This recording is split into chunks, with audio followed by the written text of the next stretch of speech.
안녕하세요. 안녕하세요. 네. 안녕하세요.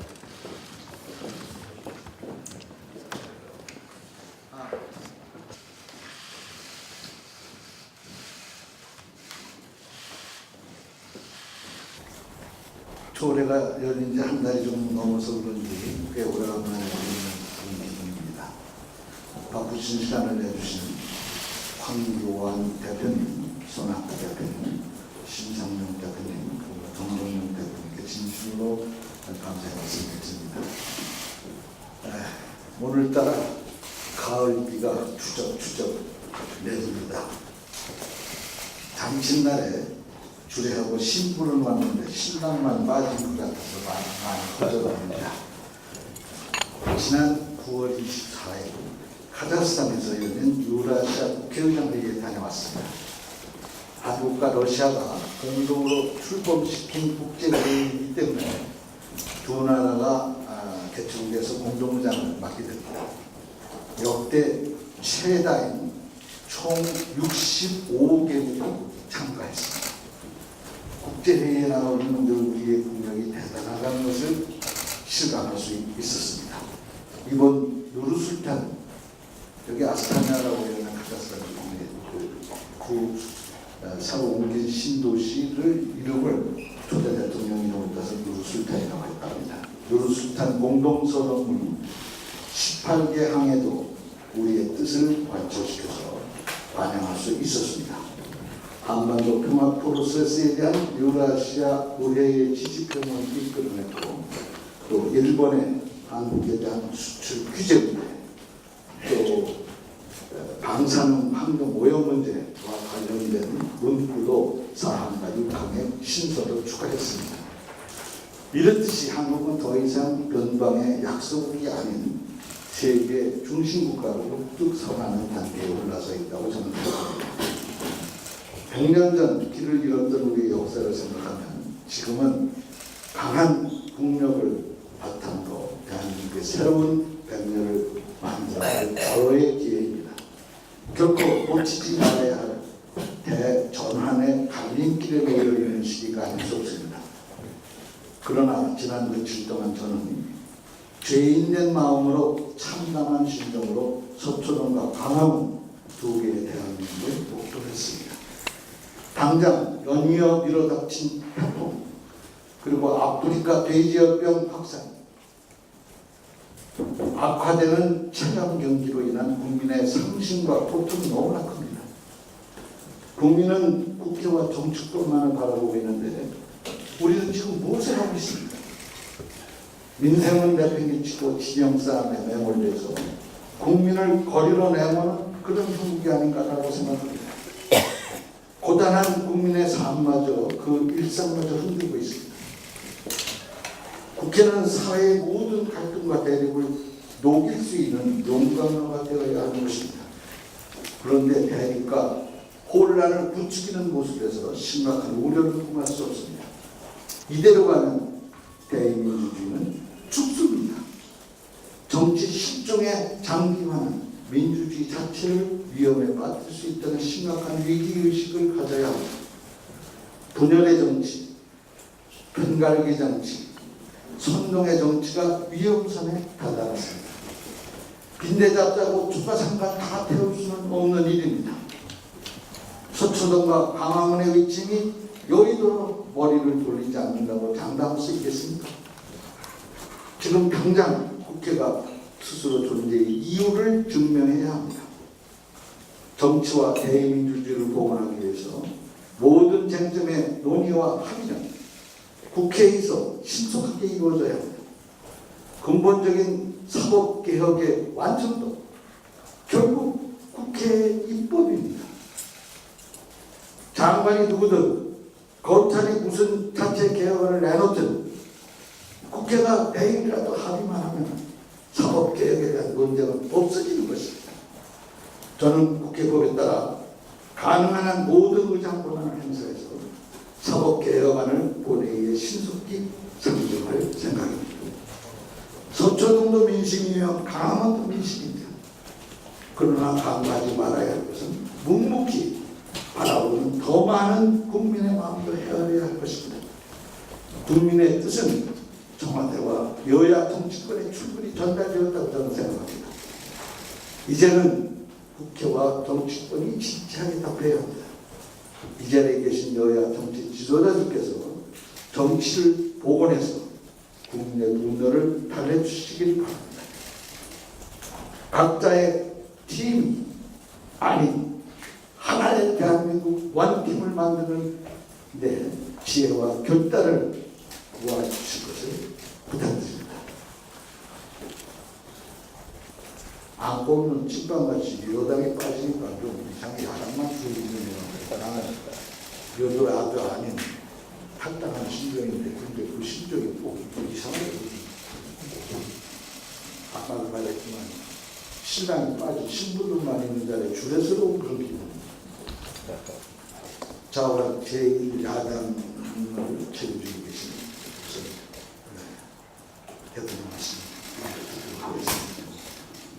오늘 그 어느 때보다도 좀 무거운 마음으로 이 자리에 왔습니다. 다 아시다시피 경제, 안보 모두 다 대위기에 직면해 있습니다. 그런데 조국 한 사람 지키겠다고 이 정권이 무리수를 두고 있습니다. 그 바람에 온 나라가 최악의 분열과 혼란에 빠져 있습니다. 정말 심각하게 걱정하지 않을 수가 없는 상황입니다. 제가 지난 10월 3일 문재인 정권 헌정 유린 규탄 집회를 통해서 국민들의 많은 절규를 들었습니다. 또 서초동에서도 집회가 또 있어서 국민들의 우려를 또 자아내고 있습니다. 뭐 이런저런 상황들이 정말 걱정이 많이 됩니다.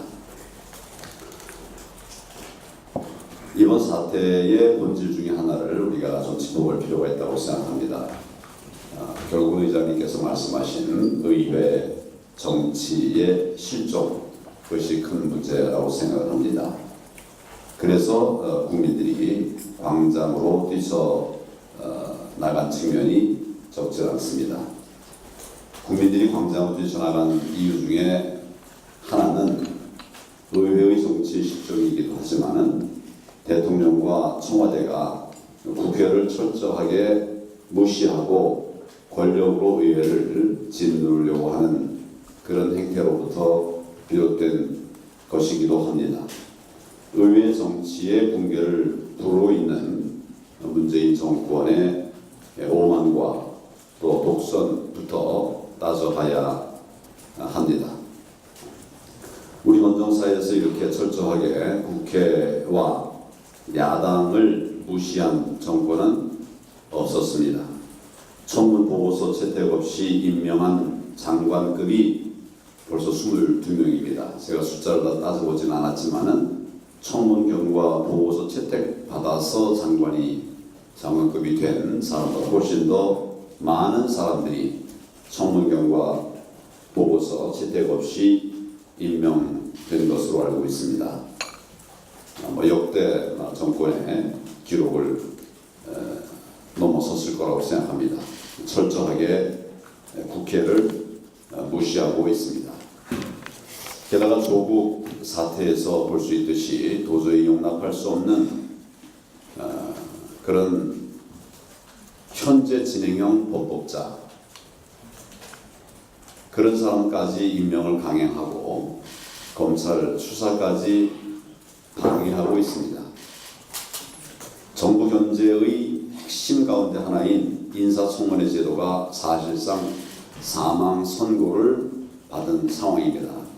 그런 상황에서 의회 정치를 논리하는 것 자체가 과연 의미가 있는가 하는 이런 이야기까지 나오고 있습니다. 제1야당을 짓밟고 선거법을 일방 처리한 전례가 우리 헌정사에서 단 한 번도 없었던 것으로 저는 기억합니다.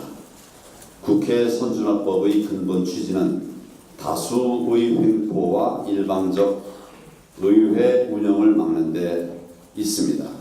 그런데 패스트 트랙을 거꾸로 악용해서 정권 마음대로 선거법까지 바꾸려고 하고 있지 않습니까?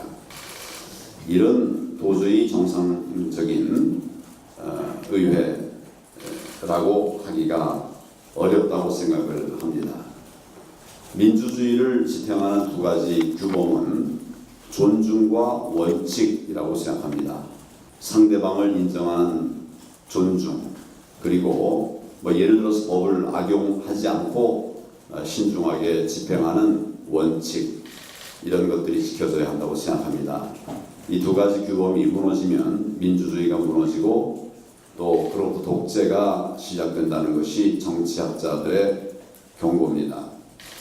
친문을 제외한 국민들을 모두 반대편으로 몰고 또 법을 악용해서 야당을 탄압하고 기득권을 수호하는 이런 문재인 대통령과의 정권이 새겨들어야 할 지적이라고 생각합니다. 지금 나라가 처한 상황이 너무나 엄중합니다. 청와대와 정부가 계속 잘못된 길을 고집한다면 국회라도 정신을 좀 차리고 이를 바로잡아야 합니다. 여당도 청와대만 쳐다볼 것이 아니라 백척간두에선 나라의 운명과 국민의 안위를 살피고 야당과 함께 지혜를 모아야 할 때라고 생각합니다.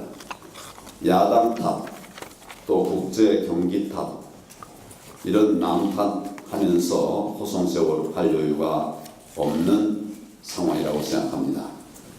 다시 한번 분명히 말씀드리지만 우리 당은 정부와 여당이 올바른 정책 전환에 나선다면 언제든지 초당적으로 협력할 것입니다. 무거운 말씀을 드릴 수밖에 없어서 안타깝지만 이대로는 안 된다는 것이 솔직한 지금의 심정입니다.